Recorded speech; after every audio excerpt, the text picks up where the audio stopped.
Te voy a pedir a que vayas al final de tu Biblia y vamos al mapa del primer viaje misionero de Pablo para que podamos ir entendiendo hoy la lectura de la palabra de este día.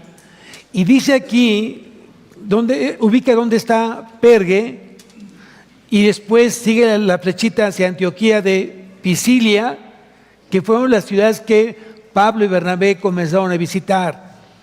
Pero después de Antioquía, que fue el domingo pasado, hoy vamos a ver Iconio, que está en la parte derecha de tu mapa, Iconio, y vamos a pasar por Listra y por Derbe, ¿no? ¿Qué fue lo que sucedió en estas ciudades con Pablo y Bernabé? Y quiero que entonces me acompañes, por favor, a Hechos capítulo 14, y vamos a iniciar la lectura de Pablo y Bernabé en Iconio, en esta ciudad. Dice, aconteció en Iconio que entraron juntos a la sinagoga de los judíos. Acuérdate que fueron prácticamente casi, tuvieron que huir Pablo y Bernabé de Antioquía y van a Iconio. Y entonces dice que había en la sinagoga de los judíos y hablaron de tal manera que creyó una gran multitud de judíos y asimismo de griegos. Quiere decir entonces que en esa sinagoga había tanto gentiles como judíos. Había mucho prosélito, muchos que habían abrazado justamente el judaísmo, muchos griegos que habían abrazado el judaísmo, y por eso ahí en el exilio muchos fueron huyendo, muchos fueron tomados de prisioneros por parte de Babilonia, y en este exilio que fueron llegando muchos a Grecia, muchos judíos, ellos necesitaban escuchar justamente la ley. Y lo dijimos domingos pasados, es cuando viene entonces la traducción de la Septuaginta, del hebreo al griego. Entonces aquí vemos cómo al entrar ellos a la sinagoga, se dieron cuenta que había una multitud de judíos y asimismo había de griegos, con mucha necesidad de escuchar la palabra de Dios. Hoy no sabes lo que están haciendo grandes misioneros, muchos misioneros en el mundo, ir y predicar el evangelio a las naciones. Y no son lugares, lo dijimos el domingo pasado, no son lugares donde hay una gran comodidad. Al contrario, son lugares de difícil acceso, donde no hay alimento, casi no hay alimento, hay una inseguridad en cuestión de la parte de la fe, y ellos han dispuesto su vida para el Señor. Y muchos misioneros son muertos, son asesinados, son encarcelados justamente por predicar el evangelio. Y hoy por eso deberíamos de tener como una actitud distinta aquí en México, porque tenemos la gran libertad de poder venir un domingo sin que tenga que pasar la Guardia Civil y llevarte preso porque estás hoy leyendo la Biblia. Tienes toda esa libertad que Dios te dio justamente en este país. Entonces hoy te invito para que te sigas enamorando de la palabra, del evangelio, y que el evangelio se haga vida en tu vida. Entonces aquí vemos cómo es que se predica el evangelio, y dice aquí que creyó una gran multitud, creyeron mucho más en Iconio que en Antioquía. ¿Por qué? Simplemente porque Dios así lo dispuso. Acuérdate que Dios es un Dios soberano. Lo vimos en la mañana, uno de los atributos de Dios es la soberanía de Dios. Y aquí vemos cómo se mueve la soberanía de Dios y cómo cayó el evangelio a cada corazón que se encontraba en la sinagoga, y muchos creyeron en nuestro Señor Jesucristo. Pero como siempre pasa, seguramente siempre sucede, la oposición la vamos a tener, y hablamos de mucho de la oposición. Justamente lo mismo que pasó en Antioquía, sigue pasando en Iconio, y la gente cuando comienza a dudar o comienza a ver que la fe que ellos traían se siente de alguna manera como afectada o alterada, entonces la gente se enoja, la gente se molesta, y al ver mucha gente convertida a través del mensaje de Pablo y Bernabé, pues la gente se opuso. Si tú lees el versículo siguiente, versículo 2, mas los judíos que no creían excitaron y corrompieron los ánimos de los gentiles contra los hermanos. Entonces quiere decir que siempre vamos a tener oposición a nuestra fe. El enemigo va a estar usando mucha gente para que se oponga a tu fe. Y puede ser gente de tu casa, puede ser gente de tu familia, de tus parientes, puede ser gente de tu trabajo, puede ser gente de tu colonia, pueden ser amistades muy personales que se puedan estar de alguna manera oponiendo a tu fe. Y eso lo vamos a encontrar porque está aparejada la oposición con mi caminar en Cristo. Eso tienes que aprender, está aparejada esa posición. De una u otra manera se va a oponer esa parte. Pero el problema, que sí es un problema el que tengamos tanta oposición, la oposición que más me preocupa como pastor es la oposición que tú mismo te pones. La oposición que está en tu mente. Miren, vamos a poner el ejemplo de matrimonios, el Congreso de Matrimonios. Y le pregunto a aquel matrimonio, ¿por qué no fue al Congreso de Matrimonios?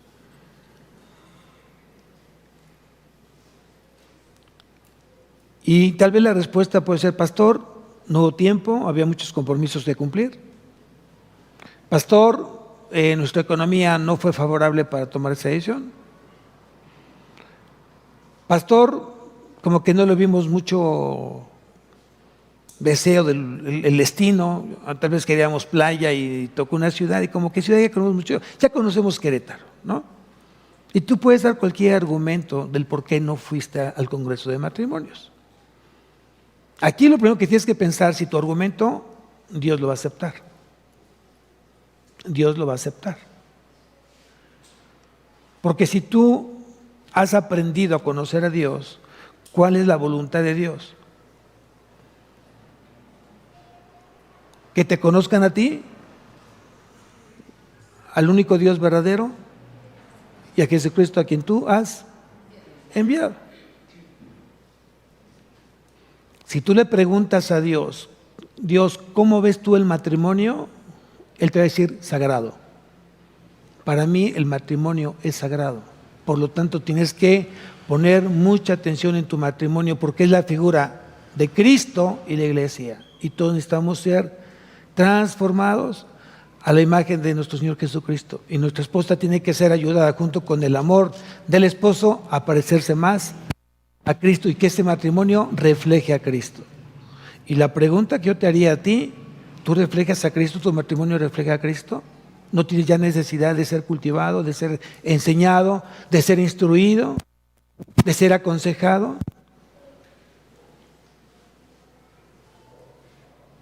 Entonces, ¿dónde se encuentra la oposición? Sí, sabemos que hay gente fuera, como aquí lo acabamos de leer. Había muchos judíos que no creían y excitaron y corrompieron a otros. Animaron a otros para que justamente desanimaran a los que sí habían creído. Entiendo que mucha gente, ¿para qué vas? Mejor guardes dinero y a lo mejor te compras un carro, o a lo mejor con ese dinero te vas a alguna otra parte. Esa es oposición. Y el enemigo es altamente sutil e inteligente, ¿no? Que te va a estar con astucia engañando a que tú tomes una decisión que pueda glorificar al Señor. Entonces, ¿dónde está la peor oposición? ¿Afuera o dentro? ¿Dónde está? ¿Afuera o dentro? Alguna vez tuvimos aquí hermanitos, bueno, digo hermanitos, bueno, porque todos somos hermanos, ¿cierto? Pero estos hermanitos se encargaban de desviar la atención a matrimonios y no vayas, mejor vamos aquí, mejor vamos allá, y se los llevaban. Y los otros obedecían. ¿Y por qué no fueron? Es que nos invitó tal, es que nos invitó, y siempre justamente estaba estorbando la obra de Dios, hasta que Dios decidió llevárselos. No hicimos nada más que orar y Dios se los llevó. Y entiendo que esa oposición puede estar dentro de la iglesia, me queda más que claro. Pero la que más me preocupa el día de hoy es la oposición que tenemos justamente nosotros en la mente. Y mucha gente a veces no toma decisiones, primero por flojera, dos por ignorancia. Y en esa parte hay que tener mucho cuidado. Porque si vas a dar algo a Dios que no te cuesta, Dios no lo va a recibir. Entonces yo te invito para que hoy esa oposición que puedas tener hoy en tu mente, quítala. Dile, Señor, quítala. Esa flojera, esa falta de tomar decisiones determinantes, el quererme dejar influenciar por terceros o por el enemigo de una manera indirecta. Yo te digo, óralo, ven, haz la voluntad de Dios. No todo el que me dice entrará en el reino de Dios, sino aquel que hace. Entonces, tú y yo estamos para hacer la voluntad de Dios. Amén.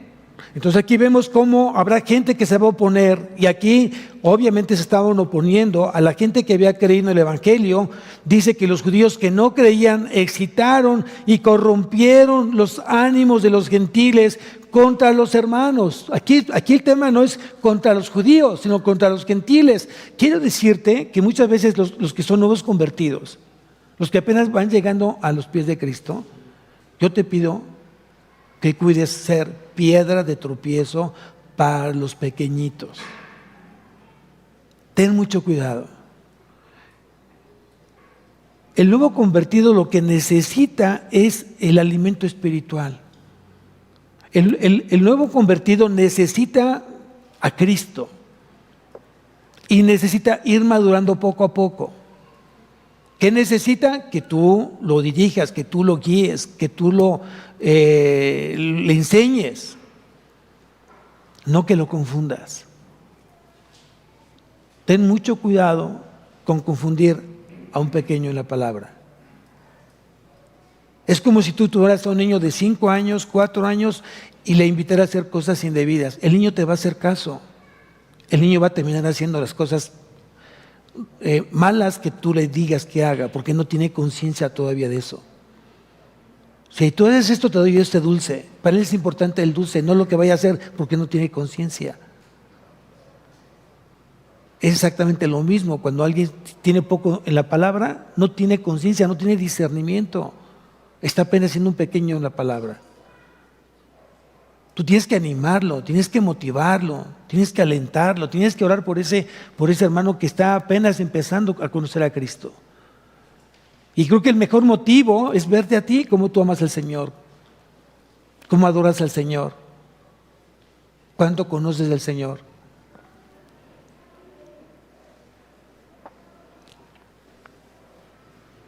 Satanás va a hacer su labor de desanimar. Satanás. Tú no. Tú eres alguien que rescató justamente Dios de las manos o de las garras de Satanás. Y tú tienes que hacer las cosas que justamente a Dios le gustan. El hecho de que tú muchas veces no digas nada a ese pequeñito de la palabra y te quedes callado, lo estás lastimando. ¿Sabías tú eso? El hecho de que no estés orando y estés estorbando tal vez las malas decisiones de ese pequeñito en la palabra, estás justamente dañando su caminar con el Señor. ¿Y saben por qué muchas veces lo haces? Por evitarte problemas. Es que no quiero tener problemas y por eso no digo nada. Y por eso accedo justamente al otro. ¿Y qué es más fácil?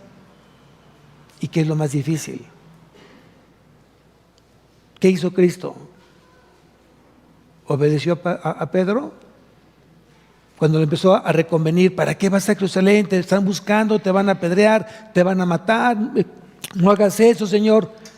¿Qué dijo Jesús? Tienes razón, qué bueno que me cuidas mis espaldas. ¿Eso dijo Jesús?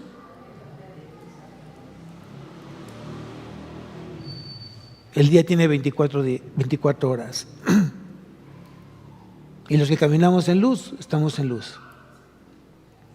Y se fue a predicar la palabra del Señor. Me queda claro que muchas veces has intentado invitar, has intentado compartir y la gente te dice no es el tiempo. Está bien, este es tu intento, tu oración, sigues en oración y dejas que Dios siga obrando ahí. Pero hay veces que no has hecho nada y te haces cómplice del pecado de la persona que ya conoce al Señor y lo sigue haciendo, porque es mejor, has asumido una situación de pasiva en lugar de activa.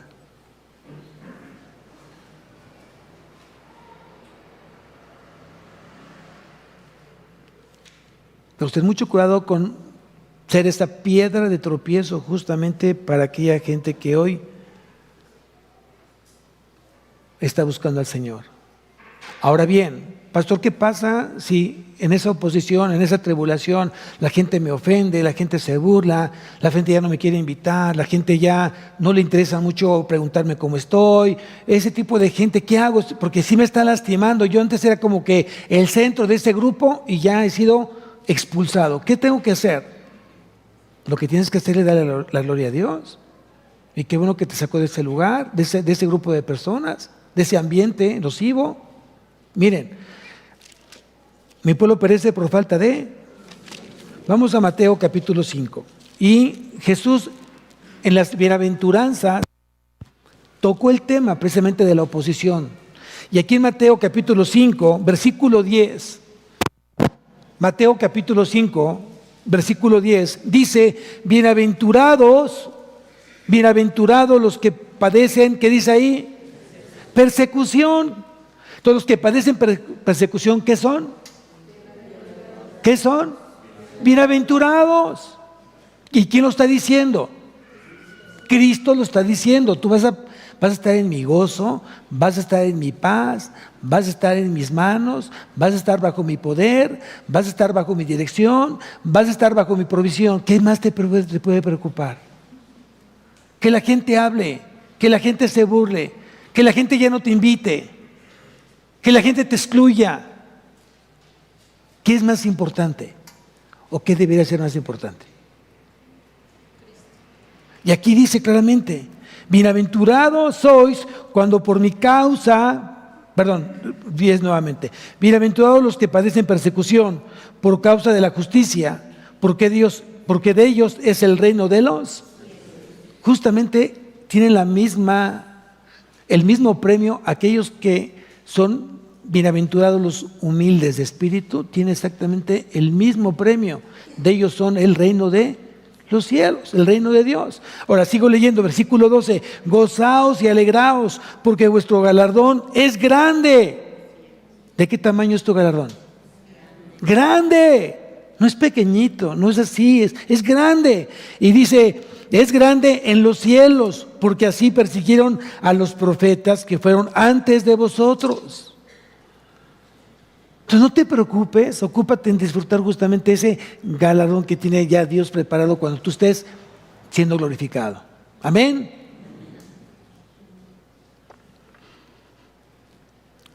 Aquí está diciendo la advertencia del Señor. Vas a ser bienaventurado cada vez que alguien hable mal de ti. Y vas a ser bienaventurado porque de mí depende. Y si yo prometí, lo voy a cumplir. ¿Lo crees? Pero también es una advertencia para aquellos que se convierten en piedra de tropiezo para sus pequeños. Si tú me acompañas a Mateo 18,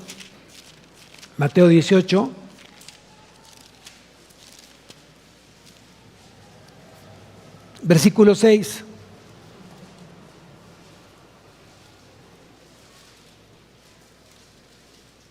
Vamos a ver desde el versículo 5 para entrar en contexto.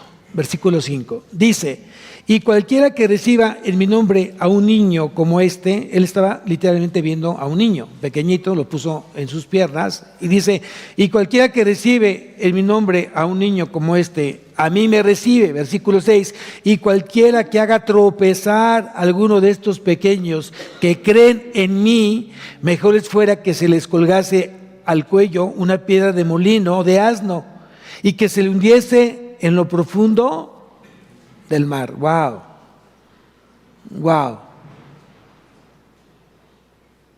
¿Es literal? No. Pero espiritualmente sí. Cada vez que tú haces tropezar a una persona que tiene poco tiempo en la palabra, haces que Dios se convierta en tu enemigo.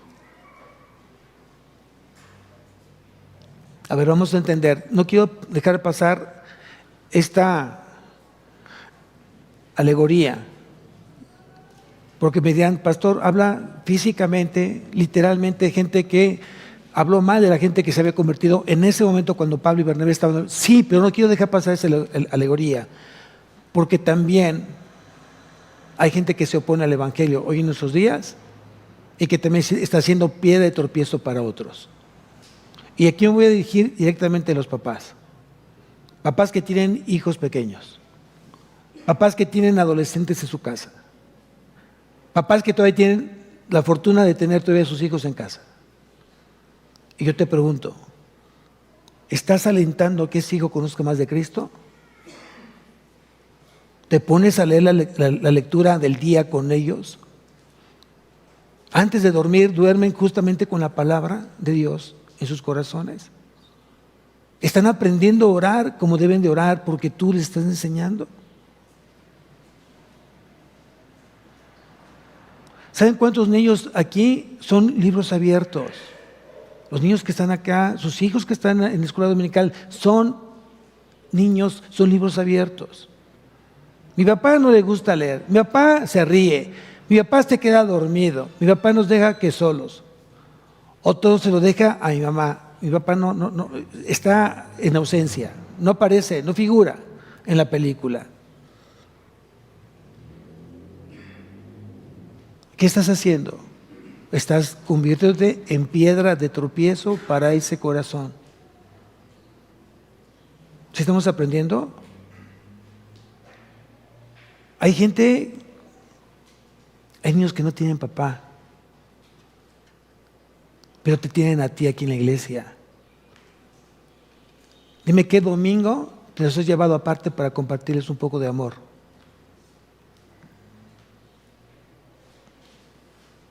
¿O lo tiene que hacer solo el pastor? ¿Tú no eres un pastor en casa?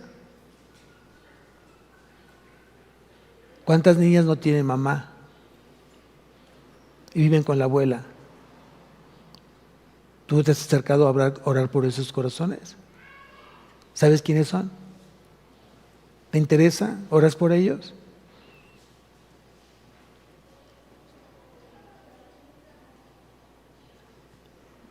Tengamos cuidado de no convertirnos en piedra de tropiezo, porque los niños se están enamorando de Cristo. Los niños se están enamorando de Cristo, están conociendo a Cristo. Y están contentos, porque ese gozo viene de parte del Señor. Ese gozo que es en su corazón es, hoy conocí esto, pastor, hoy platicaron de esto. ¿Quién se los dijo? El Señor. Y saben, cuando lleguen a casa apagan justamente esa flama. Apagan esa flama. No le dan la importancia de vida a la palabra de Dios. Y lo que hayan aprendido justamente esos niños se queda justamente en esa aula. Porque afuera se practica de otras cosas. Se hacen otras cosas. Y nada tiene que ver con lo que ellos aprendieron, con lo que fueron sembrados. Y mucho menos en la semana. Yo estoy más ocupado de que vayan bien en matemáticas, en ciencias naturales, que aprendan bien la parte de español. Y sí, y no digo que no sea importante, pero ¿qué es más importante para ese niño? Instruye al niño en su camino y cuando fuere viejo, tienes tiempo para hacer cosas distintas. No esperes que cuando tú ya tengas tal vez 60, 40 años y tus hijos ya sean jóvenes, comiences a ver cómo se empiezan a desviar. Eso es lo más triste, yo digo que para un papá, ver a sus hijos que están completamente perdidos. En las drogas, en el alcohol, en el cigarro, pornografía, con la novia. Están distraídos, están echando a perder su vida. No sé, qué dolor para un papá ver que un hijo ahí está, sin hacer nada, no es productivo. Pero bueno, no fue productivo porque en su momento tal vez no se le educó, no se le enseñó, no se le dirigió correctamente con la palabra de Dios. La palabra de Dios es milagrosa. ¿Quién lo cree? ¿Quién cree que la palabra de Dios tiene poder? Entonces dale poder a tu hijo a través de la palabra. Cierro. Regresamos nuevamente a Hechos. Por tanto, versículo 3, por tanto se detuvieron allí mucho tiempo, hablando con denuedo, confiados en el Señor, el cual daba testimonio a la palabra de su gracia, concediendo que se hiciesen por las manos de ellos señales y prodigios. ¡Wow!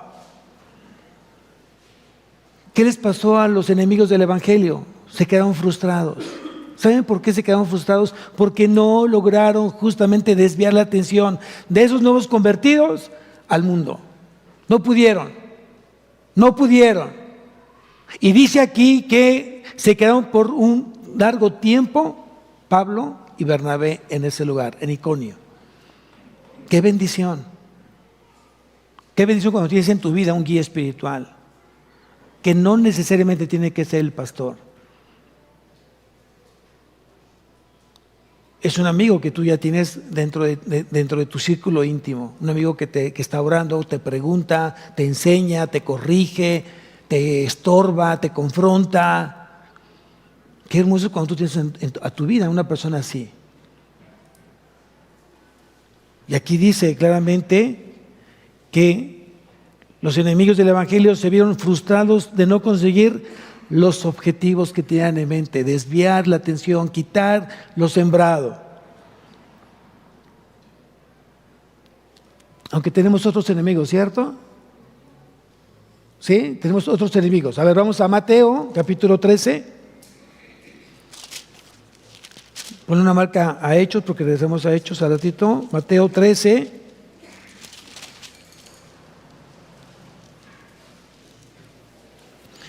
Y vamos a leer la parábola del sembrador, pero desde su explicación en el versículo 18, a partir del versículo 18, capítulo 13 de Mateo. Y está viendo la parábola del sembrador. Y dice aquí: oíd pues vosotros la parábola del sembrador. Cuando alguno oye la palabra del reino y no la entiende, viene el malo y arrebata lo que fue sembrado en su corazón. Ese es el que fue sembrado junto al camino. ¿Qué quiere decir? Que cada vez que hay una predicación o algún estudio bíblico y a lo mejor te quedas con varias dudas, no te quedes con las dudas, porque aquí, claro que dice la palabra, dice: y cuando alguno oye la palabra del reino y no la entiende, viene el malo y arrebata lo que fue sembrado. No permitas que el enemigo te quite lo sembrado. ¿Tienes dudas? Pregunta. Anótalas. Pastor, en la predicación no entendí esto, no me quedó muy claro esto. Dímelo. Ve con el pastor. Y si tienes hermanos en la palabra, aquí hay varios ya que tienen tiempo en la palabra y que pueden ser buenos consejeros de ella. Ve con ellos. Ellos te van a enseñar a estudiar y a leer la palabra, a interpretar justamente lo que Dios quiso decir. Tenemos tanto hermanos como hermanas. Está el pastor, pero no te quedes con dudas. Porque el enemigo va a hacer justamente eso. Te va a venir a arrebatar lo que fue sembrado en tu corazón. Sigo leyendo, versículo 20. Y el que fue sembrado en pedregales, este es el que oye la palabra y al momento la recibe con gozo, pero no tiene raíz en sí, sino que es de corta duración, pues al venir la aflicción, la persecución por causa de la palabra, luego tropieza. Ahí tenemos otro tipo de oposición, otro tipo de enemigos de la palabra del Evangelio, las aflicciones. Mucha gente, en lugar de estar escuchando el mensaje de Dios, en lugar de estar escuchando a Dios, está en su mente pensando la tarjeta que ya se está venciendo, el dinero que debe, dónde van a comer, están pensando qué van a hacer saliendo, y dejas justamente lo importante por lo urgente. Hoy te invito para que realmente te concentres. Si tú vienes a escuchar la palabra, pon atención en tu palabra. Deja las preocupaciones, deja todo aquello, los afanes. Te van a estorbar para tú escuchar el mensaje correctamente y que se quede en tu corazón. ¿Y cómo lo compruebo? Miren, cuando tú sales de la congregación, generalmente a esta hora, muchos ya están pensando dónde ir a comer, o en casa, o se van a algún lugar para comer. Y en el Inter dices, ¿qué comemos? Comemos esto, aquello, vamos a casa, compramos y le vamos a la casa. Y se fue toda la tarde se fue justamente en esa parte. Llegan, se sientan, conviven, si es que conviven, se alimentan, y cada quien a su recámara, o cada quien con su teléfono. ¿Y dónde quedó el mensaje? Y aquí está muy claro, pero como no tenía raíz, fue de corta duración, Pues al venir la aflicción, la persecución por causa de la palabra, luego tropezaron. Y entonces el siguiente domingo, vamos, ay no, qué flojera, ve tú. Y luego me cuentas a ver qué fue lo que Dios te dijo. Déjame dormir un ratito más. Ay no, nos alcanza la gasolina justamente para la semana. Y a la congre, no, nos quedamos, no, otro día vamos. Mejor ahorremos la gasolina. ¿Conoces a alguien así? ¿Dónde quedó la palabra? ¿Dónde quedó el evangelio?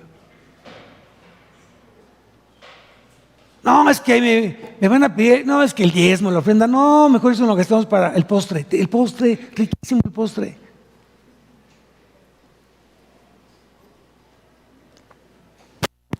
Siguiente. El que fue sembrado, versículo 22, el que fue sembrado entre espinos, este es el que oye la palabra, pero el afán de este siglo, el engaño de las riquezas, ahogan la palabra y se hace infructuosa. Aquí vemos entonces que hay enemigos del evangelio, no solamente los físicos que el diablo usa, también hay enemigos que tú mismo estás haciendo tus enemigos, que te están impidiendo justamente que fructifique el evangelio en tu vida. Regresamos a Hechos, por favor. Versículo 4. Y la gente de la ciudad estaba dividida. Unos estaban con los judíos y otros con los apóstoles. ¡Wow! ¡Wow! ¡Qué terrible es la división! ¡Qué terrible es la división! Otra vez Mateo 12:25. Mateo 12:25. Y dice en Mateo 12:25, dice, sabiendo Jesús los pensamientos de ellos, les dijo, todo reino dividido contra sí mismo es asolado, y toda ciudad o casa dividida contra sí misma no permanecerá. ¿Cómo está hoy tu casa? ¿Cómo está hoy tu mente? ¿Cómo está tu corazón? ¿Cómo está tu matrimonio? ¿Cómo está tu familia? ¿Unida o dividida? Pablo dijo, solícitos en guardar ¿qué? La unidad del Espíritu en el vínculo de la paz. Es lo que dice justamente Efesios capítulo 4, versículo 3. Ahí lo dice, solícitos en guardar la unidad. Hoy, ¿cómo está tu matrimonio? ¿Cómo está tu familia? Si hay división, hay un gran problema. Y aquí dice en Hechos 4:4, y la gente de la ciudad estaba dividida, unos estaban con los judíos y otros con los apóstoles. Qué terrible cuando hay división en casa, cuando hay división en el matrimonio. Y no se dijera, hay división en la iglesia. Oramos al Señor porque eso jamás pase aquí en la iglesia. Que ese espíritu de división jamás nos visite. Sería terrible que la iglesia se dividiera por situaciones del hombre. Solícitos en guardar la unidad del Espíritu en el vínculo de la paz. Bien, regresamos nuevamente. Entonces dice, pero cuando los judíos y los gentiles, estoy en el versículo 5 del capítulo 14 de Hechos, pero cuando los judíos y los gentiles, juntamente con sus gobernantes, se lanzaron a enfrentarlos y a apedrearlos. ¡Wow! No solamente estaban en desacuerdo, no solamente estaban desanimando, ya había aquí una agresión física. Les dije al principio, un misionero está dispuesto y está en el entendido que está en riesgo su propia vida. Y no creo que eran piedras de juguete o de plástico o chiquitas, eran piedras, eran rocas. Y las usaban justamente para matar, para lastimar. Y yo pregunto, ¿ya había habido un problema anterior? En el anterior, en este viaje misionero ya como que estaba el aviso de que no les iba bien en este viaje. ¿Por qué no se regresaron nuevamente a Jerusalén? ¿Por qué no abortaron la misión? Porque era más fuerte el compromiso y el amor a Cristo. Mucha gente por cuestiones tan significativas ya no quieres venir a la iglesia. Porque Dios te confronta, Dios te dice lo que debe de cambiar en tu vida. Y mucha gente dice, no, es muy incómodo estar escuchando cómo esto no está bien, esto no está bien. Pues Dios quiere justamente que corrijas esto en tu vida. ¿Qué es lo más fácil? Creer en Dios y hacer lo que tú quieras. Eso es lo más fácil. Pero la pregunta, ¿en eso se glorifica el Señor? ¿En que tú creas en Él y que hagas lo que tú quieres? ¿O creer en Él y hacer lo que Él quiere? ¿Qué es mejor? ¿O qué es lo que Él quiere? Dejar de hacer lo que yo quiero y hacer las cosas que Él quiere, aunque las cosas que Él quiere a mí no me gusten. Pero yo estoy, y Él me escogió, y Él me eligió, y Él me puso para hacer las cosas conforme a su voluntad.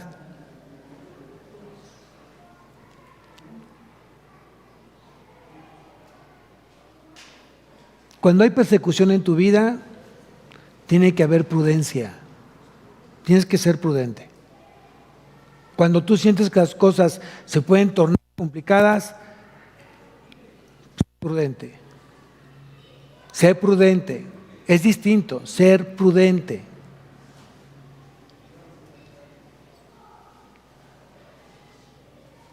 De repente tú puedes compartir el Evangelio y habrá gente que diga, no me interesa. No quiero escuchar a Dios. Si tú insistes sin ser guiado por el Señor, te puede ir mal. Pero no porque quiso Dios que te fuera mal, sino no fuiste prudente.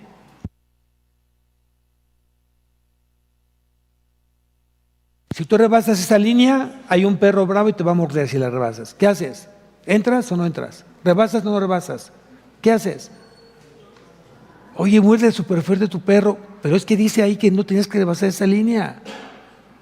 Entonces tu terquedad, tu necedad, tu incredulidad te llevó a eso. La fe está en dos pilares importantes: sabiduría y prudencia.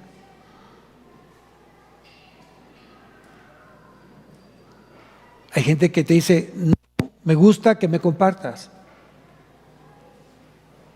Y tú sigues compartiendo, se puede tornar las cosas complicadas, difíciles, groseras. Y lo peor que puede ser que lastimen a gente que te acompaña. Porque no fuiste ni prudente, ni fuiste sabio. ¿Estamos entendiendo? Muy bien, dice aquí entonces, regreso nuevamente a Hechos, y dice, voy a leer nuevamente el versículo 5, pero cuando los judíos y los gentiles, juntamente con sus gobernantes, se lanzaron a afrentarlos y a apedrearlos. Versículo 6, habiéndolo sabido, huyeron a Listra y a Derbe, ciudades de Licaonia y toda la región circunvecina. Tal vez para algunos dirían, pues no que ve mucha fe para el Señor, pero ¿qué acabo de explicar? Creo que el Espíritu dijo, es el momento que ustedes se retiren de ese lugar. ¿Saben por qué? Porque todavía había un propósito más que se cumpliese en la predicación del Evangelio. Y no fueron que huyeron porque no le creían al Señor. Ellos huyeron para justamente con prudencia y sabiduría para seguir sirviéndole al Señor a las siguientes ciudades. Y esto me llena un poquito así como de impacto. ¿Cómo es que Dios permite que muchas veces se levanten situaciones difíciles de tu vida, pero para que prediques a otras personas? Por ejemplo, cuando los apóstoles tenían la instrucción de esperar justamente la promesa de parte de Dios que iban a recibir al Espíritu Santo, ellos tenían que quedarse justamente en Jerusalén a recibir la promesa, ¿cierto? Pero cuando Jesús dijo, y me seréis testigos, cuando recibáis el poder, ¿dónde quería Jesús que fueran testigos? ¿En Jerusalén? ¿En Judea? ¿En Samaria? Y hasta el último de la... Aquí la pregunta es, ¿qué fue lo que Dios usó para que se empezara a propagar el Evangelio? La persecución. Levantó a Saulo y Saulo comenzó a perseguir a la iglesia. Si Saulo no hubiera sido ese hombre perseguidor de cristianos, se hubieran quedado cómodos justamente en su lugar de residencia. Entonces Dios usó justamente esta situación de incredulidad. Ya había mucha gente recibido a Cristo, ya se había cumplido el propósito justamente en Iconio. Ahora había más ciudades que necesitaban escuchar de Cristo. Y entonces dice aquí, habiendo sabido, huyeron a Listra y a Derbe, ciudades de Licaonia y a toda la región circunvecina. Versículo 7, ¿qué hicieron? Jugaron. ¿Qué hicieron? Un picnic. ¿Qué hicieron? Se fueron de compras, de shopping. ¿Qué hicieron? Predicaron el evangelio. Aquí la pregunta que yo le haría a la iglesia el día de hoy: ¿te estás preparando para predicar el evangelio? Mucha gente tal vez pensaría: sí, pastor, présteme el micrófono, voy a predicar el evangelio. Sí, si te hace el llamado, claro, aquí está el micrófono, tómalo. Pero dice, la palabra es clara: id y predicar el evangelio a toda criatura. Y yo te preguntaría a lo mejor hoy, esa pregunta que generalmente a lo mejor es un poco incómoda, porque la hago muy seguido: ¿cuándo fue la última vez que tú predicaste el evangelio a una persona? ¿Cuál fue la última vez que tú ganaste un corazón para Cristo?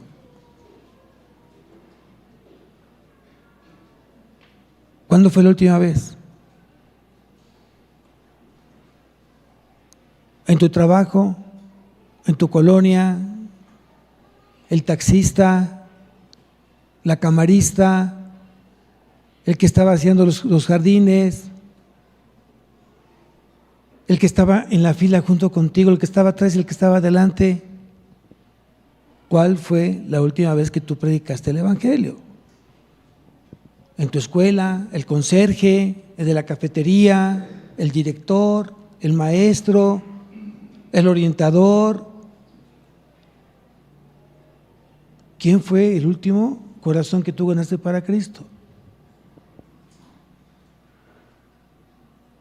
Y generalmente la respuesta es: no, tengo tiempo de no predicar el evangelio. ¿Y por qué no lo haces? Y luego el engaño del enemigo: ¿estás seguro de lo que vas a decir? ¿Estás seguro de lo que vas a hacer?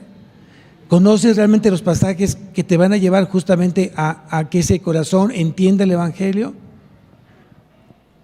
Y tú dices: ay, no, mejor me quedo callado.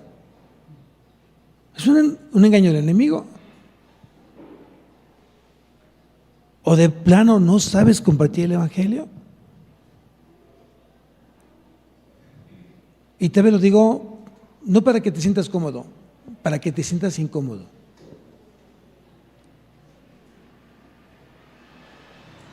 ¿El predicar el evangelio es una carga o es un privilegio? ¿El predicar el evangelio es fastidioso o es para que Dios se glorifique? Entonces, ¿para qué Dios te escogió? ¿Para llenarte de cargas? ¿O para que extiendas el evangelio, el reino de Dios? ¿Para qué te escogió el Señor? ¿Para qué?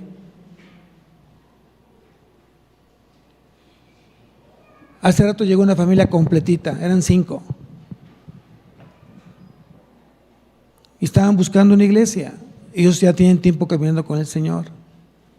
Y llegaron a esta ciudad, están buscando una iglesia. Y lo primero que hicieron es buscar una iglesia. Pero lo más curioso es que Dios los trajo, porque no buscaron generalmente llegan por el portal de la iglesia. Porque no tenemos allá anuncio de iglesia cristiana, no lo hay. Y a mí me sorprende el Señor, cómo se mueve el Señor, con qué soberanía, con qué poder, con qué sabiduría Dios mueve corazones. Y los niños se dieron cuenta que era una iglesia cristiana. Dios escogió el corazón de sus hijos.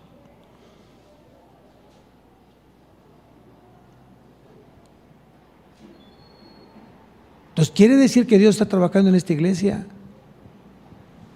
Dios está testificando que esta obra es de Él.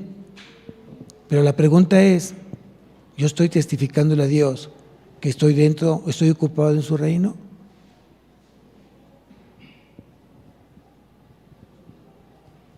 ¿Realmente aquí se predica el Evangelio? Yo pienso que sí, aquí se predica el Evangelio. Si no, Dios no mandaría a nadie. Aquí el tema es cuánto de la gente que hoy se congrega se está preparando justamente para predicar el Evangelio. Y lo primero que preguntaron, aparte de las predicaciones, o más bien dijo, primeramente, ¿cuál fue? ¿Cuántas predicaciones hay aquí? Hay 2. ¿Es la misma predicación? No, no es la misma predicación. ¿Qué hay en la semana, pastor? Estudios bíblicos. Para usted y su esposa de manera separada y para sus hijos. Y los viernes, matrimonios. Sábados, 8 de la mañana, fundamentos de la fe. ¿Quieren algo más? ¿Necesitan algo más? Porque también hay que estar discipulados, estudios. Hay muchos que tienen estudios personales con hermanos de la iglesia. Te lo digo para que realmente hoy te inquietes, digas, aquí no se trata de la iglesia, se trata de mí. Hasta dónde yo quiero crecer, hasta dónde yo le quiero servir al Señor. Y cuando tú ves solamente este versículo y allí predicaban el Evangelio, no había algo más importante que hacer. Y no significa que no comían, que no convivían, que no comían con los hermanos de Listra o de Derbe. No, seguramente sí. Pero ¿qué era lo más importante? ¿Para qué fueron ellos de Jerusalén en este viaje misionero? ¿Cuál era lo importante? Predicar el Evangelio. ¿Cuánto evangelio está en tu vida hoy? ¿Cuánto evangelio hoy habla de ti?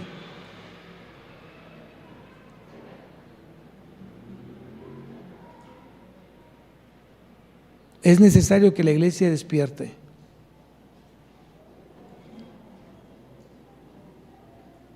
Y que realmente demuestre quién es el centro de tu vida. ¿Quién es el centro de tu vida? ¿O quién debería ser el centro de tu vida? ¿Quién debería ser el centro de tu matrimonio? ¿Quién debería ser el centro de tu familia? De ti. ¿Quién? ¿Quién? ¿Cristo? No hay más, Cristo es el centro. Amén.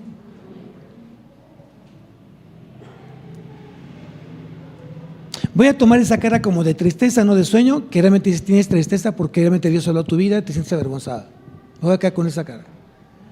Pero el domingo siguiente yo te veo con una cara distinta, gozoso que realmente pusiste manos a la obra. Y no cada vez que escuches justamente la pregunta, ¿cuándo fue la última vez que tú ganaste a alguien para Cristo? Pongas la misma cara como, uy, ¿no? ¿Habrá algo más importante? Les voy a recordar lo que para Dios es importante, lo más importante. Dice, amarás a Dios con todo tu corazón, alma, mente y fuerzas. ¿Sí? Primer mandamiento. Y hay otro pasaje que dice, mas buscad primeramente. Mas buscad primeramente. ¿Qué? ¿Habrá algo más importante que eso? La respuesta es no. ¿Y todo lo demás vendrá por? Tienes que vivirlo, tienes que enseñarlo a tus hijos. Que no te busquen a ti, que busquen al Señor. Que no te pidan a ti, que le pidan al Señor. Es tan sencillo quitarte muchos problemas. Viene Navidad. Viene el festejo de nuestro Señor Jesucristo. Por favor, no esperes que tus hijas, ay, ya va a venir Santa Claus. No, es que vienen los regalos. Navidad es igual a regalos, Santa Claus. No, la Navidad es Cristo. Y Cristo ya nació, ya creció, ya murió, ya resucitó y está sentado a la derecha del Padre. Pero Cristo sigue transformando vidas. ¿Quieres un regalo? Ponte a orar. Y que Dios derrame misericordia y gracia a tus papás para ver si el Señor quiere que se te compre este regalo. Y cuando llegue el momento de abrir regalos digan, ay, Esto me trajo el Señor, pues fue lo que oraste. Así de sencillo, esto fue lo que oraste. Para esto te alcanzó tu oración y di que te alcanzó para algo. ¿Qué van a hacer el siguiente año? Desde septiembre van a estar orando. Gloria a Dios por eso. ¿O no quieren eso? ¿No quieren eso? Desde enero. ¿Cuándo son los 10 días de oración? ¿Cuándo es van a estar al pendiente? Aunque sea por el regalo.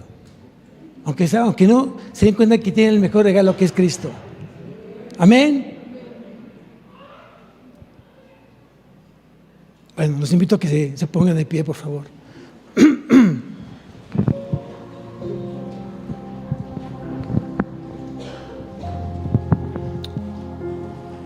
No te preocupes si hay persecución en tu vida. Ocúpate.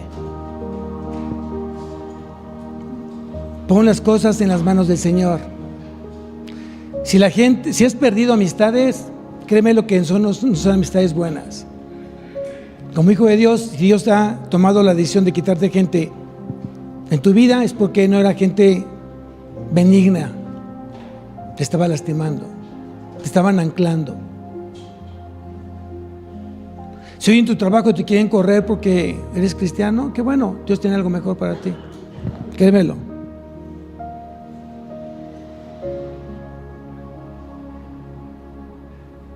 Si realmente hoy amamos al Señor, tenemos que preocuparnos para prepararnos como instrumentos útiles al Señor. Si Dios ya te llamó, si Dios ya te eligió, simplemente diré: heme aquí, Señor, síguelo.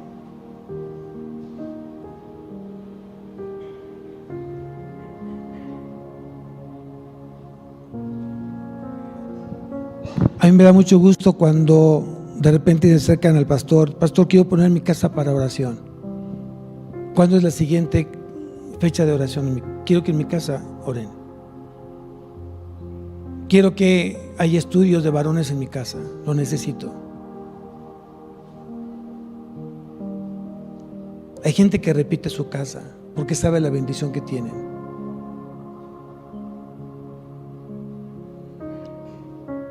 Esa casa no es tuya, esa casa te la prestó el Señor. Y digo te la prestó porque cuando tú te mueres no te la vas a llevar.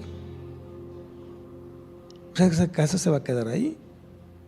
Alguien más la va a ocupar, alguien más la va a disfrutar, pero tú ya no. Pero qué hermoso es poder disfrutar algo con el Señor. Hoy disfruto mi casa con el Señor porque es su casa de Él.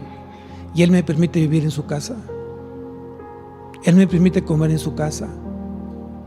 Y como es su casa, nunca falta comida, nunca falta sustento, nunca falta protección, nunca falta paz, nunca falta gozo, porque es del Señor.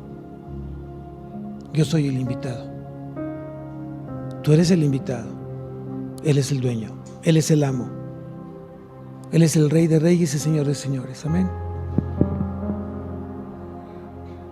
Hoy te invito para que realmente pongas en práctica lo que tú ya conoces. La fe en Cristo.